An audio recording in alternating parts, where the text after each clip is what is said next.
Hello, welcome everyone. I am Briar Harvey. This is the Neurodiversity Media Network. Today we are here with the fabulous Haley, and we're talking about brand personality. hmm So, okay, first, tell us what you mean. Yeah. So, just like a person has a personality, we want your brand to have a personality so that brand feels a little bit more human and a little bit more personal. And so, there's some traits and stuff that goes into that. Some of those are tangible things that you can see, and then some of those are intangible that are just kind of inherent values. So, and all of those make up a person, and so all of those make up a brand. And the first, most obvious question is why don't I want a personal brand? Yeah, so you can do a personal brand. So corporate branding and personal branding are two very different things. One's not better than the other. It just depends on what you want to achieve. Um, if you want some giant business with a huge team and multiple locations and stuff like that, do the corporate brand. You need a way to put all of those people underneath kind of one umbrella and give them very specific guidelines as to how to behave and the way that you speak and your messaging and standard operating procedures and stuff like that, and all of that falls under branding. So if that's what you want, yeah, totally do the corporate brand. But if it's just you, and maybe it's you and you outsource a couple of things, you don't maybe necessarily have some huge team.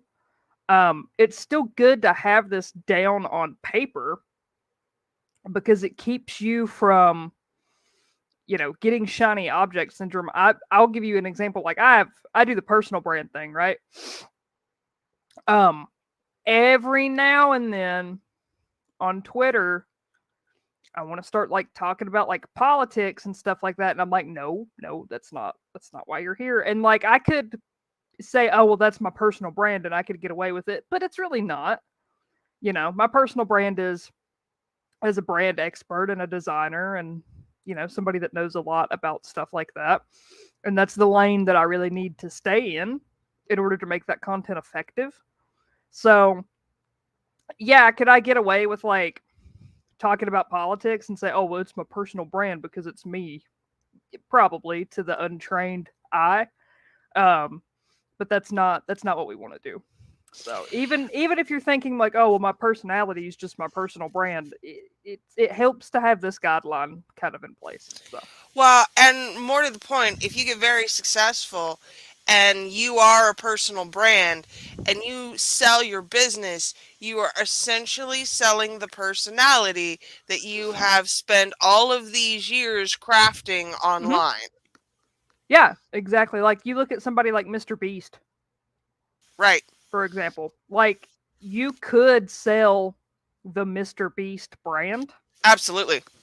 but it's a personality that he has crafted, and you really have to figure out what that is so that when that is sold and that changes hands, you have guidelines to come back to and say, oh, okay, well, this is what we need to do.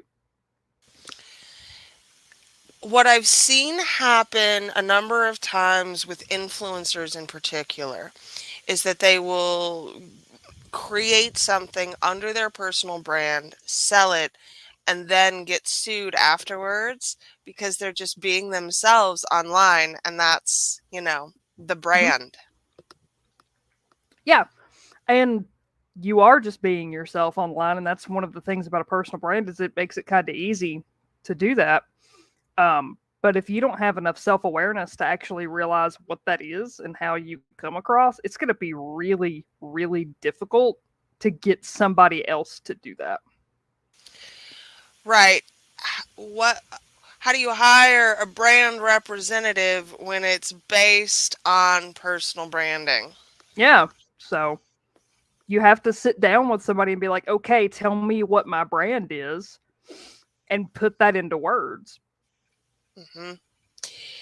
And this is important not just if you have a personal brand or a Mhm, corporate brand. It's about being able to identify who you are and who the brand is and where they are separate. So, mhm. what's that look like? Yeah, so that's gonna look a little bit different for everybody, obviously, because of what you want to share online and what you don't. There's some people they don't want to share any of their personal stuff online, and I understand that. There's some people that, in my opinion, overshare a little bit. Um, I share some stuff about my personal life, not a ton, but what I feel comfortable with sharing, and so that's gonna be different for everybody. You just have to figure out, like, what's okay and what's not okay. So, obviously, the answer here is it depends. Hmm. But how do you start figuring out where those lines are? Yeah, so I would just kind of show up as you normally do, right? And do that for, I don't know, a couple of weeks, and then go back and kind of look at what you kind of talked about and posted. And, you know, maybe you realize that you don't talk about politics ever. Maybe you post things that you do with your kids a lot. So it would be important to you to show, stuff that you're doing with family and stuff like that. And maybe one of your guidelines is like, do not engage in politics. Which, by the way, just spoiler alert, that should be on pretty much everybody's fucking guideline, because I hate to tell you, nobody wants to get bitched at by a brand. I know a lot of people, especially personal brands, who have Mm-hmm. very much built that into their identity, Mm-hmm. that they talk about politics. And that is there are certainly benefits to that. All of their clients are going to be similarly aligned, which Mm-hmm. means there's not going to be a lot of conflict in that arena. The alternative to that, though, is that you effectively, especially here in the United States, are losing half of a potential market because If you not don't more agree than. with, if not more Well, than, and because you this don't agree is with their this is politics. where people go wrong with that too. Let's say that I'm a Republican and I position myself as that. And you think, well, I don't want to work with people that call themselves liberals or identify with that, right? But what you also end up doing is you lose people in the middle too. I myself am actually in the middle, right? You end up losing people like me too, because I'm like, you're so stupid you can't think that two things are true at once. I don't want to work with you. So you don't lose half of the people. You actually end up losing about 75%, if not more. And those people in the middle might have actually been pretty cool. Like, you guys might have agreed on a lot of stuff. There's a lot of, like, 75% of things, perhaps. yeah, But maybe, but God, that 25% is just no. Like, yeah. So, And I think it's almost impossible at this point in time to separate politics from brand identity. We mhm. are seeing it play out in real time right now with Bud Light. We keep talking about this because it keeps not going Bud away. Light and Miller Light and HK, the gun manufacturer, and there's the Ford. There's been a lot. The new Ford commercial just it made me want to buy a Tacoma. It did. It pissed me off so bad. I was like, I'm not even a truck person, and I want to go buy a truck from a different company just to spite you all. And Lisa just mentioned Target too. And I did, in fact, Target, yeah, recently I saw that see yesterday. something from Target just yesterday. Hmm. Like, again, politics can be a part of your brand identity, but know what They you are can. losing when you They make them. can. I'm not saying that they absolutely in no way, shape, or form shouldn't be. For the majority of brands, I think that that is true. And for all of the brands that we just listed, it is true. Okay. Target is a giant corporation. Ford is a giant corporation. Walmart's a giant corporation. HK is a fairly large gun manufacturer that's German, by the way. I don't give just as an American, if you're a foreigner, I literally do not care what your opinion about American politics About are American at politics all. are Shut absolutely up. not. Yeah, like if you're Canadian, awesome, go be fucking Canadian somewhere else. But so that's a big screw up right there on the part of them, which they handled it fairly well after the fact, but you know, but these are all pretty big corporations. Nobody wants Pizza Hut to like coach you on racism. You know, just give me my fucking pizza. Give me my cheap shitty beer. Let me buy a truck. You know, let me go to Target and get Starbucks while I'm there and wander around and buy shit that I don't need, because that's what I do at Target. Right, exactly. Yeah.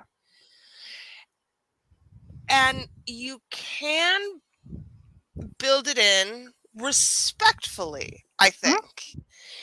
I can make it clear what I believe without alienating people. Lisa Yeah. just said much the same thing. No. How do we do that? Yeah, so everybody has their views and their opinions, obviously. It's not like, you know, everybody's in the middle and just like, oh, well, whatever happens, happens. I mean, there's, you know, everybody has their opinions. I certainly have mine. And I talk about them sometimes. And if you look at the type of clients that I work with, you can discern what some of my views are. You know, I let that come through in the work that I do. That's how I do it. If you see me working with somebody that's a gun manufacturer, you can probably assume some things about my political views. Right. I like to let the work that I do speak to that, and just speak for itself, really. Anyway, because it's good, and that's what I want people to remember from me. I don't want people to remember like, oh, Haley's a lesbian and this demographic and this stereotype and blah blah. Nah, I want people to be like, Haley's really fucking good at this shit, and I think we get along, so we should work together. I think another good way to do this too is if you can relate it back to what you do and explain it. Like I take political ads and explain how they kind of subconsciously get a rise out of you because of the way that they're designed and the color choices and stuff like that, because that's related to what I do. If you're a copywriter, talk about the language that they use being manipulative and how they do that and how that's pieced together. So you can have your opinion on it, relate it back to what you do, and educate people at the same time, while also letting them know, like, hey, I don't like this person. I don't agree with what they say. And some of that is because as a brand, whether it's a corporate brand or a personal brand, we do have a personal identity. Like, you're never not going to be gay, Haley. Yeah, no. So that's a part of your personal identity. Yeah. And how does that factor into your brand identity? So I went down this huge rabbit hole with like identity stuff. Not even as it related to a brand, like as just as a person, like what the fuck is an identity? Like what's it made out of? And there was a couple of different like traits that I arrived at. I've got it in a notebook somewhere. I need to like dig it out and like type it out somewhere. But one of those things was inherent traits, and that's stuff that can't change. So like I'm a lesbian. I'm never gonna not be a lesbian. Despite there's some people out there that would think like, oh no, it's not permanent. Shut up, bro. That's never gonna change. I'm white. That's also never gonna change. I have blue eyes. I can't change that. I'm a woman. Unpopular opinion, but you can't change that either. So those are all inherent traits. These are things that cannot be changed, right? And then you have like your outward appearance. This is how I dress. 90% of the time I'm in gym clothes, right? And then you have your inward stuff. These are things that you believe and like your actual personality. Like, are you funny? Are you a smart ass? Are you, really straightforward? Are you, overly nice? Stuff like that. So yeah, I went down this gigantic fucking rabbit hole. How is a brand not like clothes? And I say that as someone in the middle of a rebranding. Hmm. I am literally getting rid of the first identity that we crafted for the Neurodiversity Media Network. We are putting on some shiny pants now. That Yeah. it at least feels that way to me. But there are pieces that have stuck around that are Hmm. immutable, right? So, how do we determine, and obviously the answer again here is it depends, but how do we determine what's important to keep and what we can change about a brand? Yeah. Well, I mean, you're putting new pants on the brand, but like you're not putting new pants on it because you lost a leg, right? Correct. So there's always going to be stuff that changes. Yeah, the pants in this case might get a little glittery or sparkly, whatever it was that you said, but what's inside those pants remains. It's the heart of the pants that matters. This is ridiculous. But no, okay. So talking about it, like if you look at it as a pyramid, at the very bottom of that pyramid, the foundation of it is your values. So this is the core things that you believe and that really kind of make you up as a human, and this is usually impacted by a lot of different things in your life. This is highly personal to a lot of people, but this is the view that you have on the world and the values and the things that you think are important. This is where really good branding starts, right? So whatever those inherent values are that are probably never going to change or change very slightly as you grow as a person, right? Um, the next one being culture, and you can think of this as company culture. This is just the culture that you want to cultivate. Um, who are the people that you work with, that you hang out with? What are they like? What's that environment like? Right. So you can think of this like your friend group or coworkers if you do have like a team, and So there's trying to remember what's next. Features and benefits. It took me a second to remember what was next.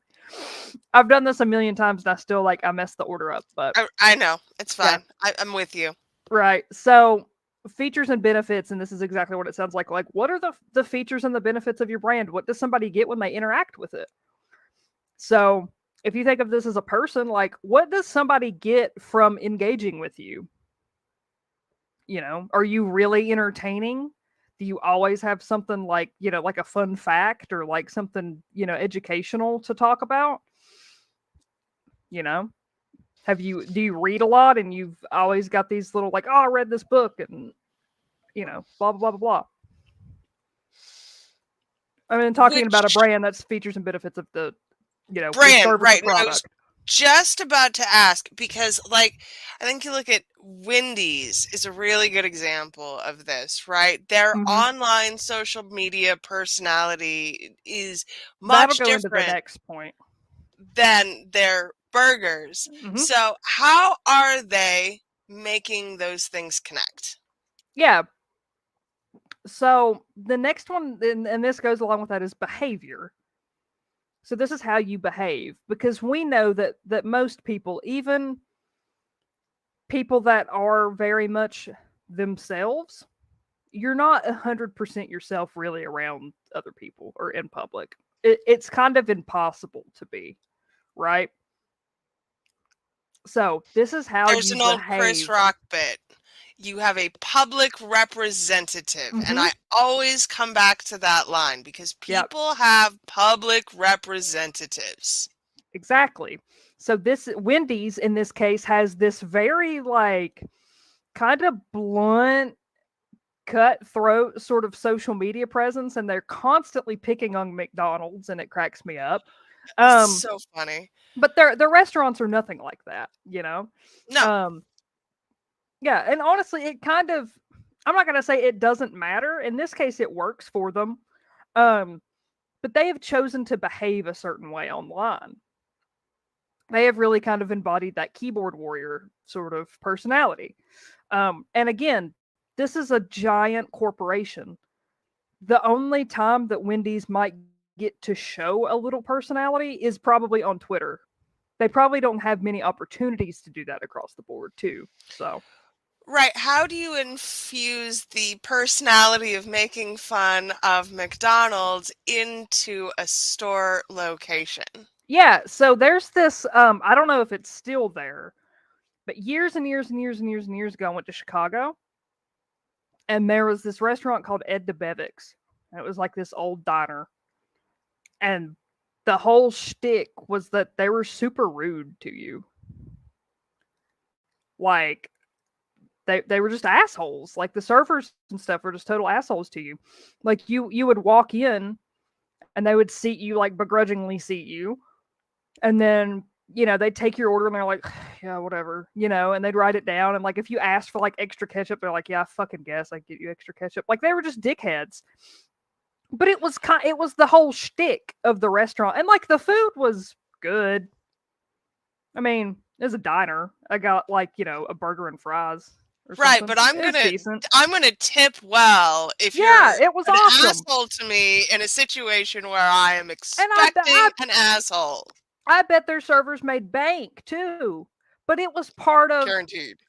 it was part of that culture, that brand. That was what they had. They were like, yeah, we're making fucking French fries and burgers, whatever, you know. But that's really what sold it. Because I mean, honestly, it's a burger. How good could it really be? You know? Especially a diner burger. Yeah. There's only so many places a diner burger can go. Yeah. And like, let's say it was at the top. Okay, great. It's still just a diner burger that was like $12,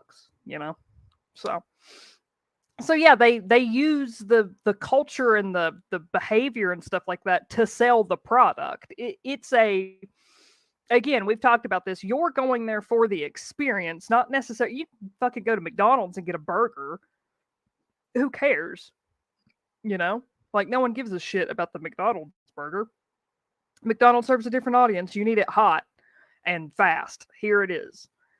Ed DeBevick's is totally different. You're going there for the experience. You just so happen to get food while you're there. So, the personality of my brand is how I tell you ahead of time what to expect when you purchase from me. Yeah. We all have friends that we're like, when we introduce them to other friends, it's like, okay, before you guys meet, I got to tell you whatever that thing is, right? So if that was your brand, what would people say? Like, before you meet such and such, I got to let you know. What would people say? It's a really good little fun exercise. I know exactly what they say about me. She's a little weird. She likes cats, but she has a great sense of humor, so you'll get along fine. There you go. And I think that knowing those things allow us to invite people in much more consistently, right? Yeah. Well, and the type of people that you want to invite in, going back to the political example, there's nothing wrong with excluding people. No. At all. You should be a little bit. Absolutely. And if politics is your basis of exclusion, that's cool. Fine. For a lot of people, it's not going to be, though. I can really get along with just about anybody on the political spectrum. Maybe not the extremes on either side, but for the most part, I'm pretty easy to get along with. There's some other shit that's deal breaker material for me, but it's not politics. So what happens, obviously, we have so many examples about when we do it wrong, but what specifically are they getting wrong here? With the politics thing? With the politics, with the identity, with making... and we can keep bashing on Bud Light if you want. There's so much there. I would love to. So much here about how they have incorrectly identified their buyers Yeah. and prioritized their brand identity ahead of those people. Yeah. So we hear the phrase tone deaf a lot, Mm. right? Like, oh, that's a tone deaf move. Especially when it relates to Bud Light or whoever, like, oh man, they're so tone deaf to what's going on. Or the ATF wishing everybody a happy Mother's Day. Like, that's as tone I deaf still as they can't get. get over that one. I'm like, you have You to be gotta kidding be me. fucking kidding me. Like, just the pictures of Vicky Weaver in the replies. Like, you know who else would have had a great Mother's Day? Yeah. But I have a different opinion of the tone deaf thing now. I don't think these companies are tone deaf. I think they're doing it on purpose. Mm. Well, they I do think say no attention is bad attention. I don't know if that's the case here. no, I don't either. And I hate that saying like no press is bad press. Like you do have a reputation that can be hurt. So we need to stop using this whole no press is the worst thing that can happen, but as long as it's bad, it still gets attention. No, it's bad.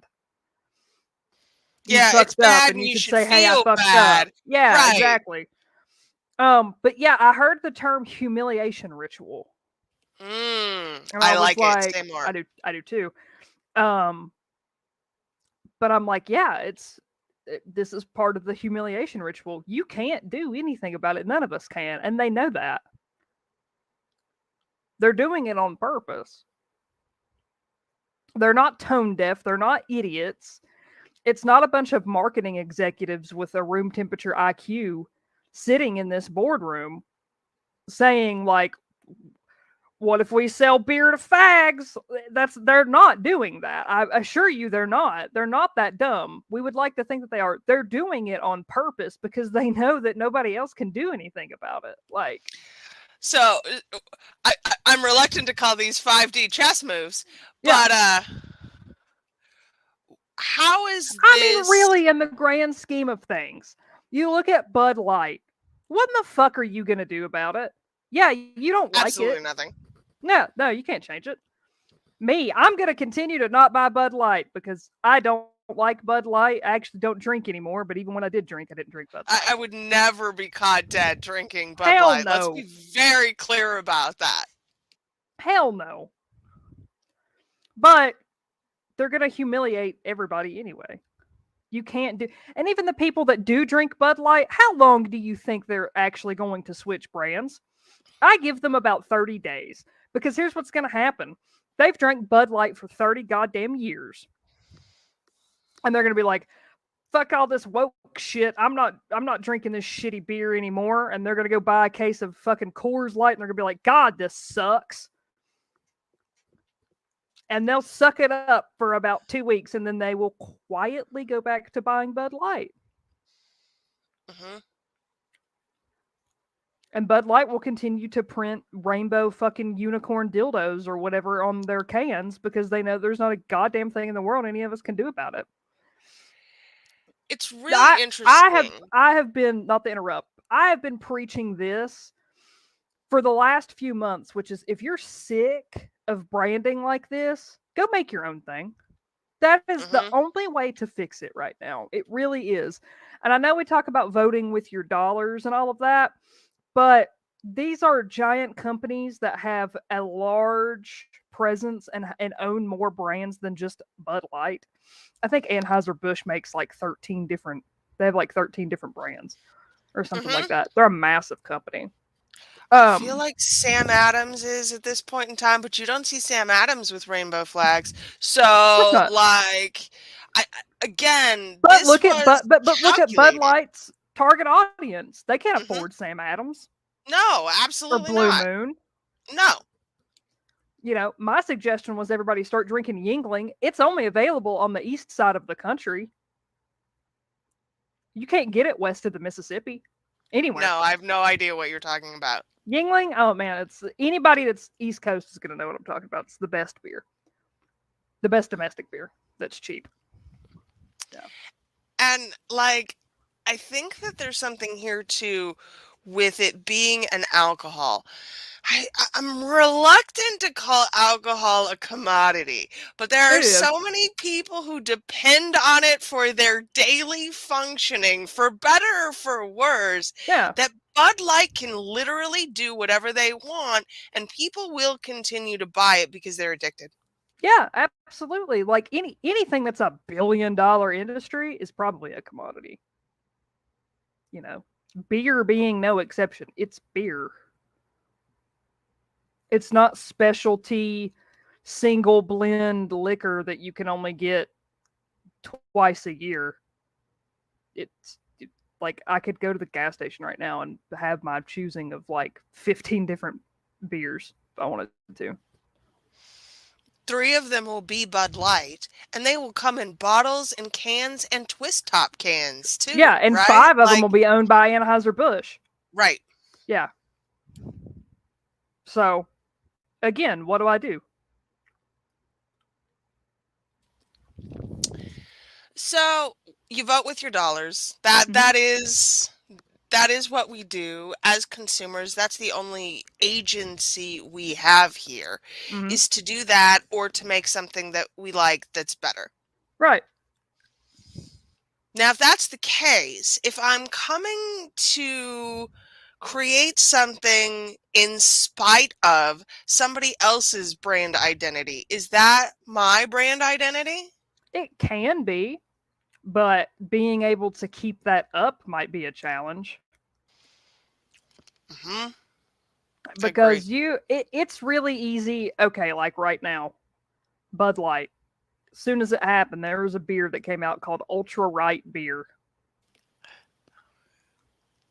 You can't make this shit up. No, but I mean, it's funny. Again, I'm not gonna buy it. I don't care. Um, but they came out as soon as this whole Bud Light thing kind of happened. It was like a couple days later, and it had commercials and all sorts of shit. But pretty funny commercials too. There was one with like a transgender horse. I don't know. It was weird. I'll let you imagine the type of like marketing that they're doing for this, right? If it's But ultra right beer, I'm not sure I have to yeah, really put a whole lot of thought to it. it's very on the nose. Um, but yeah, so that's awesome for them. But I wonder how long they'll be able to keep that up because it's super easy.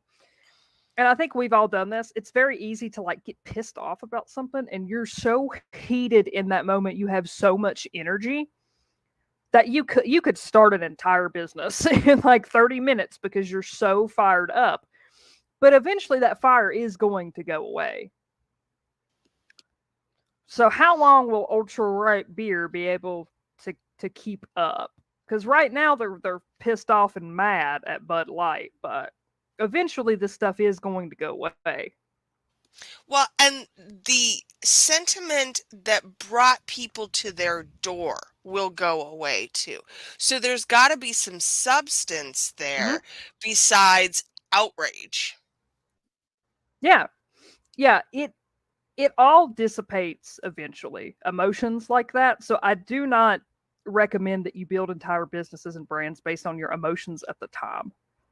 Um, to give a very simple example, the reason that I started doing this and kind of a core belief that I have is that if a business is going to make you give them money, they should earn it. Okay. And I think that brings us exactly back to where we want to be, which is how do I say that I am worthy of your business through my identity?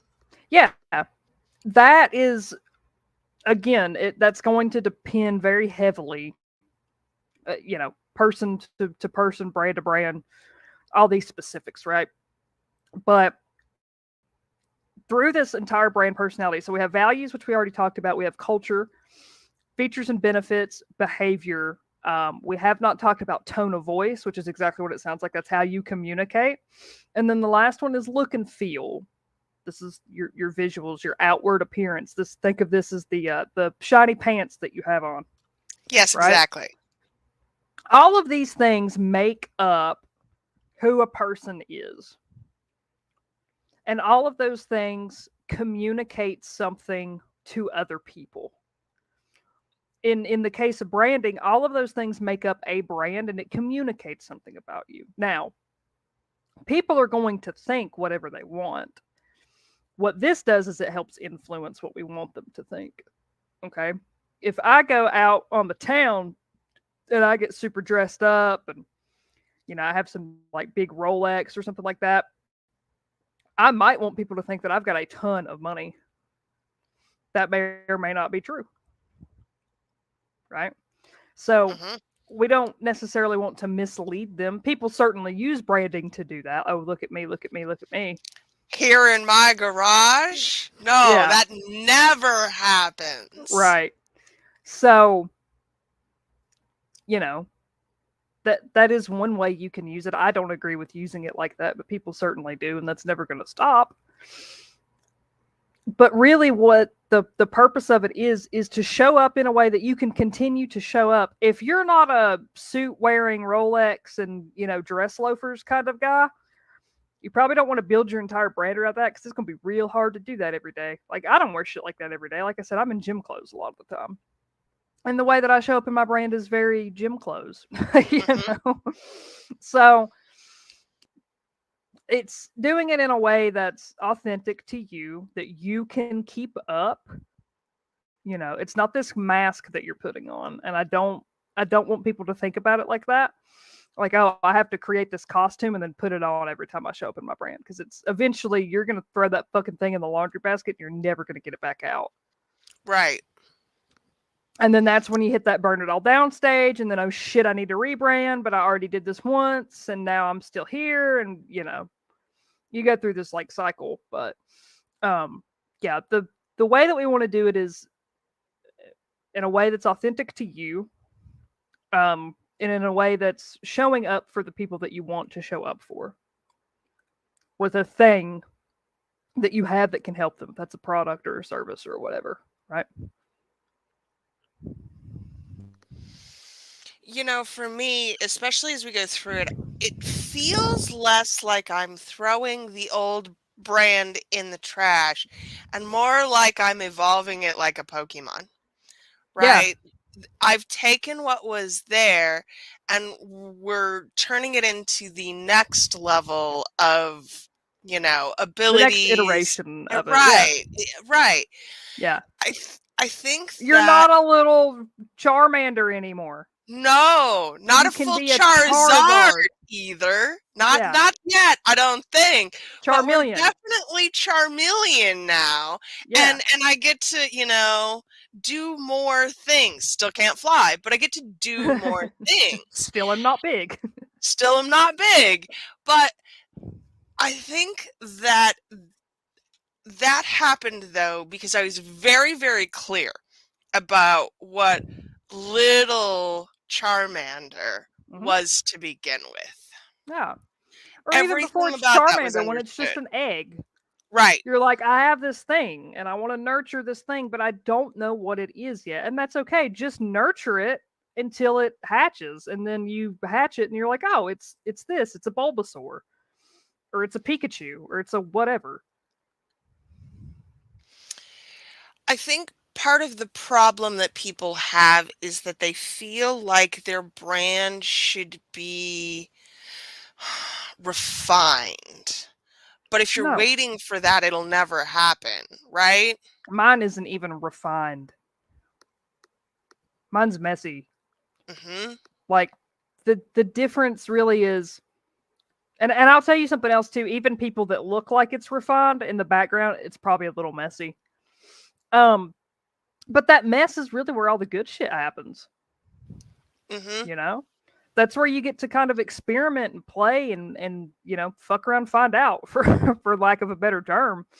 And you learn a lot in that stage, and then you can sit down and say, oh, okay, well, I did all of this stuff, and this I really liked, and this wasn't really good.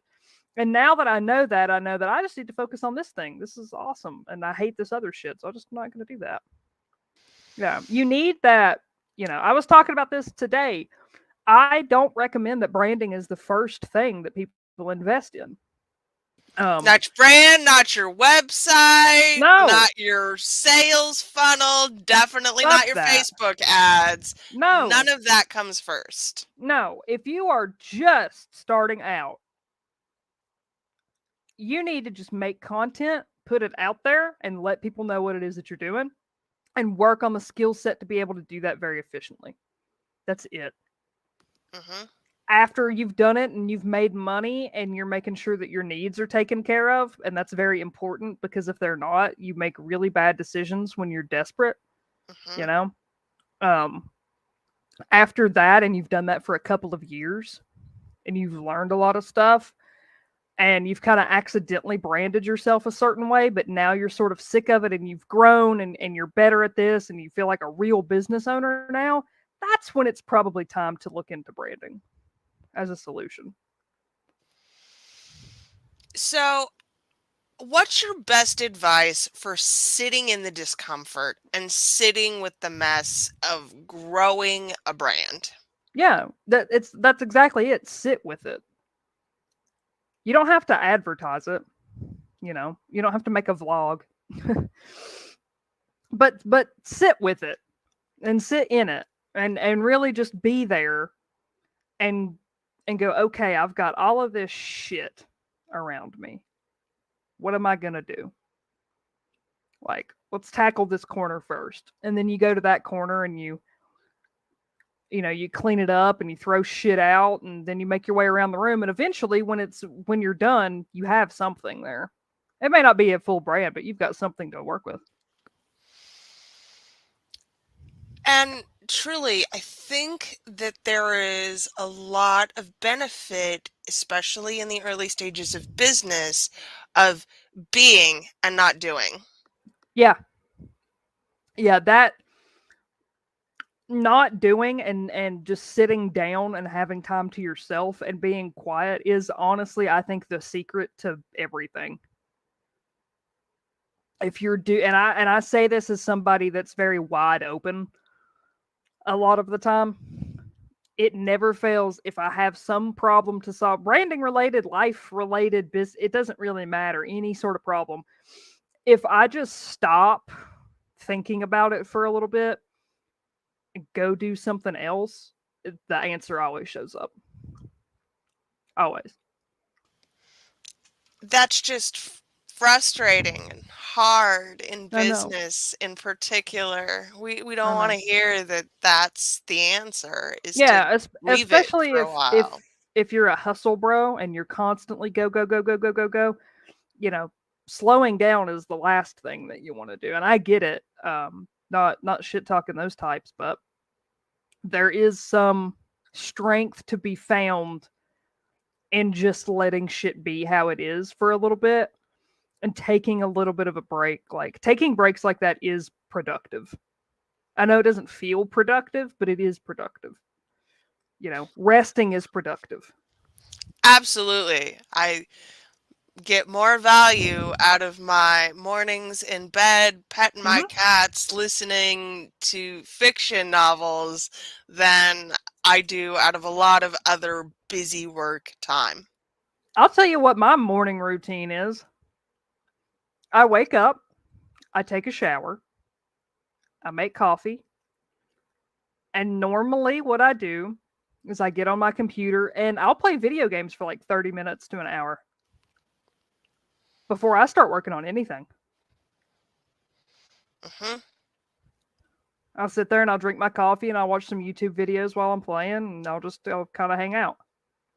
Hmm. Yeah, I Yeah. know that's not the super optimized morning routine that a No, lot of people have, but but it's the best, I I'll think. I'll add the, tanning my ass in the sun later on. I think that the more time I spend in business, the more I realize that all of those things are actually just mechanisms to avoid having to sit and think about things and Yeah. having to be in the hard stuff. Hmm. Yeah. That's why I love kind of the way that I do my strategy sessions is because like we're kind of sitting in that together, but you don't get to leave because, like, one, you paid me to do this, and like leaving would just mean that you wasted your money. And two, I'm there and we're doing this together. I'm like, I'm coaching you through this sort of, and like, we have to deal with it right then, you know?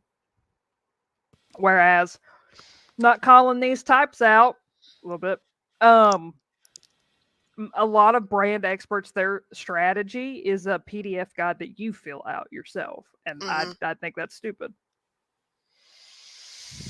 Because if Okay. you're confused and you can't sort through the mess, giving you something to fill out while you're confused and can't sort through the mess is just like, we're not going to get any good information out of that. It's just going to be No. this stupid, dumb, messy document. And we've talked at length about the people who are right for you in particular and where they're at. When they come to you for these intensives, what is the work? What is the strategy work? Yes. What Yes. what does a VIP day entail besides just sitting in my muck and feeling bad about it, Haley? Right. So usually my strategy sessions, I normally do 3 of them and they're about an hour a piece. That's at its base level. I've got a couple of little add-ons that you can buy if you're at a higher stage, where you can get more. But for the basic package, that's what I do. It's 3 hours. So usually they are in that, I could do this and I could go this way, and I know I don't want to do this, but I haven't ruled this thing out yet, and I've done a lot in my business, and now I'm ready to, like, I need to get settled on one thing. And the best way that I've ever heard it described was brand therapy, which I actually wanted to use that years ago, because that really is what it is. Like, I'm sitting down with these people and they're just kind of pouring their heart out to me, and I have to distill down all that information into what a brand actually is and then put that in a document for them. And then visually make that, reality. Um, but I wanted to use the term brand therapy years ago, and then I found out that a brand strategist that's very well known actually already used it. So I had to scrap that. But that really is the best way to describe it, honestly. And again, this therapy is for people who can afford it and have made money in their business and are continuing to make money. They Mm-hmm. just want to evolve to the next level. Yep. You want to be a Charizard. Yes. All right. I will make you a Charizard. Y'all, she'll make you a Charizard. I can't think of a better offer than that. Truly. It doesn't get I'm any gonna go better. write the copy for that one right now. It's getting the You landing really page. need to. Like the whole thing. That's awesome. All right. And they can find you where? HaleyShane.com. Absolutely. See? Brand identity, y'all. That's what it looks like. Let's not overthink this shit.